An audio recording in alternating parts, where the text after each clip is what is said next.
সরকারের নির্দেশনা অমান্য করে বিদেশ সফরের ঘটনা নতুন নয়। এবার স্থানীয় সরকার বিভাগের ৩ কর্মকর্তা চীন যাচ্ছেন নতুন ৫টি মোবাইল টয়লেট পরিচালনা রক্ষণাবেক্ষণ বিষয়ে প্রশিক্ষণ নিতে। স্থানীয় সরকার বিভাগের যুগ্ম সচিব মাহবুবা আইরিন স্বাক্ষরিত সরকারি আদেশে জিও অনুযায়ী সিনিয়র সহকারী সচিব মোহাম্মদ ফারুক হোসেন, ঢাকা দক্ষিণ সিটি কর্পোরেশন ডিএসসিসি সহকারী প্রকৌশলী মোহাম্মদ নুরুজ্জামান ও উপ সহকারী প্রকৌশলী মোহাম্মদ জাকির হোসেন ২৭ অক্টোবর থেকে ৭ দিনের জন্য চীন সফরে থাকবেন। এ ভ্রমণের সব ব্যয় বহন করবে উৎপাদক প্রতিষ্ঠান শাংডং Q1 বাই ইন্টেলিজেন্ট ম্যানুফ্যাকচারিং কোম্পানি লিমিটেড।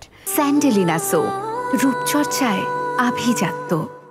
সরকারি আদেশে বলা হয়েছে কর্মকর্তারা দায়িত্বের অংশ হিসেবে প্রশিক্ষণে অংশ নেবেন।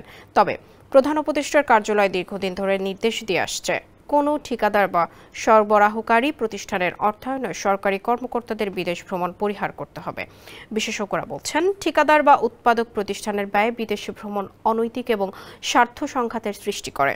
সরকারের বিধিনিষেধ অনুযায়ী জরুরি জাতীয় স্বার্থ ছাড়া কর্মকর্তারা একসাথে বিদেশ ভ্রমণ করতে পারবেন না। আর কোনো ভ্রমণ সরকারি অর্থে হলে সেটি ন্যূনতম ও অপরিহার্য হতে হবে।